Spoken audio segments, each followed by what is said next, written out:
하나님 말씀 신명기 1장 1절에서 8절의 말씀입니다.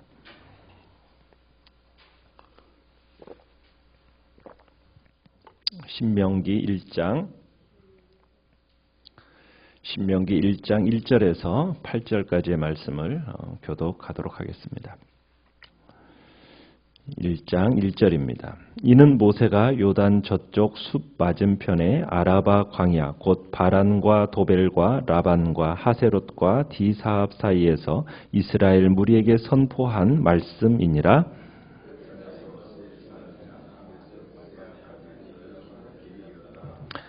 마흔째 해 11째 달 그 달 첫째 날에 모세가 이스라엘 자손에게 여호와께서 그들을 위하여 자기에게 주신 명령을 다 알렸으니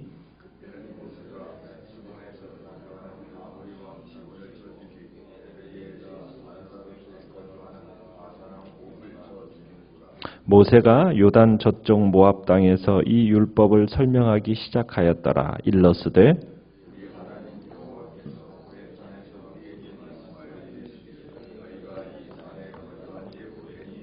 방향을 돌려 행진하여 아모리 족속의 산지로 가고 그 근방 곳곳으로 가고 아라바와 산지와 평지와 네겝과 해변과 가나안 족속의 땅과 레바논과 큰 강 유브라데까지 가라. 내가 너희의 조상 아브라함과 이삭과 야곱에게 맹세하여 그들과 그들의 후손에게 주리라 한 땅이 너희 앞에 있으니 들어가서 그 땅을 차지할지니라. 아멘. 오늘 말씀의 제목은 광야의 모래바람에도 지워지지 않는 약속이라는 제목으로 말씀을 나누고자 합니다. 오늘부터 이제 우리가 신명기를 보게 될 텐데요. 신명기는 출애굽한 지 40년째 되는 해 요단 동편 모압 땅에서 이제 가나안 입성을 앞둔 이스라엘 자손 이제 출애굽 2세대가 되겠죠. 그들에게 모세가 전한 고별 설교가 신명기입니다. 적과 꿀이 흐르는 이 약속의 땅 가나안을 이제 목전에 두고 그 땅에 들어갈 수 없었던 모세가 마지막으로 하는 유언이라고도 할 수가 있겠습니다.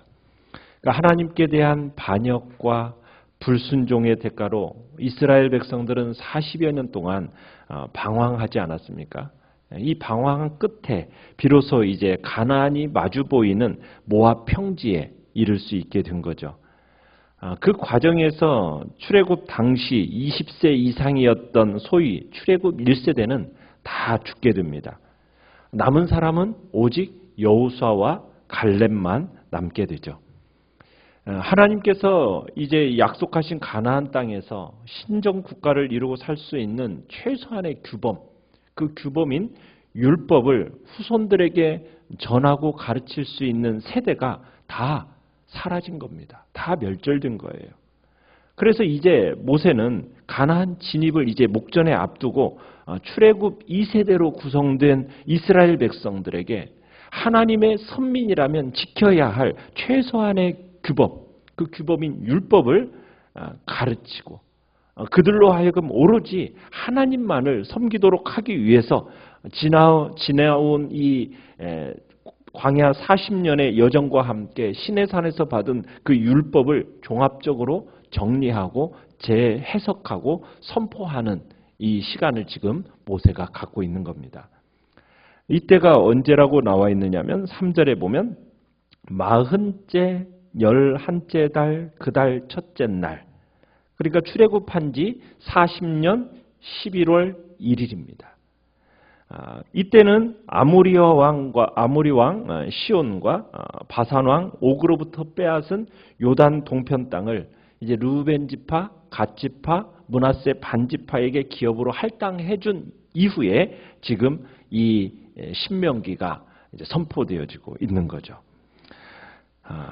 6절을 보시면은 이제 애굽을 떠나온 이스라엘이 호렙산에서 얼마를 머물렀을까요? 1년, 약 1년여를 머무릅니다. 이곳에 그 호렙산에 머물면서 이스라엘 백성들과 하나님 사이에 언약도 맺고 모세를 통해서 율법도 받았어요. 그러니까 이스라엘은 시내산에서 하나님의 백성이 되었고 어떻게 보면 한 국가로 출범할 준비를 마치게 된 겁니다. 참 근데 그 1년여 동안 있는 과정 속에서 순탄치가 않았다라는 것을 우리는 보죠. 모세가 십계명을 받으러 호렙산에 올라간 그 사이에 어떤 일이 있었습니까? 아론이 금송아지를 만들므로 인해서 언약 백성의 근본이 흔들리는 엄청난 위기를 맞이하는 순간도 있었잖아요. 이로 인해서 백성 중에 일부는 죽임을 당하게 되고, 그렇지만 모세가 신속하게 대처한 결과로 대부분의 백성들은 살 수 있게 되었죠. 그러니까 신명기의 이야기는 이제 이스라엘이 호렙산에 머물기 시작한 지 1년쯤 되던 해부터 이제 이 신명기의 이야기는 시작이 되어지는 겁니다. 6절에 보시면 이렇게 시작을 해요. 신명기에서 이스라엘에게 말씀하신 분이 누구인가? 우리 하나님 여호와, 이렇게 밝히고 있어요. 그러니까 이 표현은 하나님이 이스라엘과 맺으신 언약 관계를 다시 한번 상기시켜주는 표현입니다. 그러니까 주님이 시내산에서 이스라엘과 맺으신 이 새로운 관계, 그 관계의 근거에서 지금 자기 백성에게 말씀을 하시는 거예요. 그래서 이스라엘과 하나님과의 관계가 어떻다라는 것을 지금 보여주고 있습니까? 우리 하나님 여호와 하면은 그 속에는 하나님과 이스라엘과의 관계가 매우 친밀하다, 그리고 인격적인 관계구나라는 것을 묘사해주고 있는 겁니다. 자, 그 다음에 이제 약 1년여 동안에 머문 이스라엘 백성들에게 하나님께서 명령을 내리시죠. 이곳에 이 산에 거주한 지 오래되었으니, 그러니까 약 1년여가 되었으니 이제 7절을 보시면은 어떻게 하라고요? 방향을 돌려 행진하라. 이제 이스라엘 백성이 이 호렙산에서 떠날 때가 되었다라는 거예요. 자, 너희들은 방향을 돌려 행진해서 어디로 가라고요? 아모리 족속의 산지로 가고 근방 곳곳으로 가고 아라바와 산지와 평지와 네겝과 해변과 가나안 족속의 땅과 레바논과 큰 강 유브라데까지 가라. 그러니까 방향을 돌려 행진하라 했을 때 하나님께서 이스라엘 백성들을 애굽에서 나와서 홍해를 건너서 어디 쪽으로 진행하게 하셨냐면 시내산으로 오게 하기 위해서 동남쪽으로 진행했었어요. 그런데 그 방향을 바꾸어서 이제는 가나안 땅을 향해서 이제 진행하라는 거예요. 가나안 땅을 향해서. 이제까지는 하나님의 백성으로 하여금 거듭나게 하기 위해서 시내산을 향해 시내산을 향하는 삶을 살게 했다면, 이제는 하나님께서 약속하신 그 축복의 땅을 차지하도록 하기 위해서 이제는 어디를 향하여? 가나안 땅을 향하는 삶을 살라고 지금 말씀하고 계시는 거죠. 그러니까 시내산에 머물던 이스라엘이 이제는 그들의 마음속에 속히 약속의 땅에 들어가고 싶었지 않았겠습니까? 그런 만큼이나 하나님도 이 이스라엘 백성들로 하여금 빠른 시일 내에 가나안 땅에 들어가게 하고 싶었던 것이 하나님의 마음이에요. 그런데 이스라엘 백성들이 40여 년 동안 광야를 방황하게 되잖아요. 이게 하나님의 의도였겠습니까? 하나님의 의도하신 게 아니에요. 하나님은 광야 생활을 하도록 의도하신 바가 없습니다. 광야 생활을 하게 된 이유가 뭐예요? 이스라엘이 불신앙해서 그렇죠. 그 불신앙에 초래한 결과가 광야의 방황입니다. 결국 인간의 죄라는 것은 우리로 하여금 소모적인 우회를 초래하게 만들어요. 하나님의 그 축복을 받을 길을 믿음으로 행하면 곧바로 가서 받을 수가 있는데, 잔머리 굴려가면서 가는 그 길이 우리 인간적인 생각으로는 지름길 같지만 결국 그것은 우회로입니다. 하나님의 말씀대로 가는 길이, 그 길이 마치 우회로가처럼 느껴질 때가 있어요. 순종하는 길이 어떻게 좀 뺑뺑 돌아가는 것 같다라고 느껴질 때가 있는데, 여러분 실제로 순종하며 가는 길이 가장 최선의 지름길입니다. 우리에게 순종을 선택하려는 현명한 판단이 필요한 거예요. 결국 죄로 말미암은 불순종의 길은 어떻게 보면은 직진해서 가서 가나안 땅, 약속의 땅을 받을 수 있는 것을 뺑뺑 돌아서 우회하는 참으로 어리석은 일이 되어져 버린 거죠. 자, 이스라엘 백성이 가나안 땅을 차지할 수 있는 근거는 무엇일까요? 8절로 넘어가 보시면 가나안 땅은 이스라엘이 그저 타민족으로부터 강제로 빼앗는 것이 아니라 하나님이 이미 선조들에게 약속하신 땅을 그들에게 주시는 겁니다. 성경에서 8절에 나오는 것처럼 내가 너희의 조상 아브라함과 이삭과 야곱에게 맹세하여, 여기서 아브라함과 이삭과 야곱의 하나님이라는 표현, 여러분 이 표현은 약속에 신실하신 하나님이라는 것을 대변해 주는 표현입니다. 그러니까 하나님은 믿음의 조상 아브라함에게 약속하셨어요. 어떤 약속? 네 후손이 축복을 받아서 번성하게 될 것이고 그 약속을 이제 이 약속하신 그 가나안 땅을 줄 거라고 하나님 분명하게 약속하셨고, 지금 그 약속을 신실하게 지키신다라는 그 증명함으로써 하나님은 이제 아브라함과 이삭과 야곱의 하나님이라는 이 표현을 통해서 이제 자신의 신실하심을 증명해 보여주시는 거예요.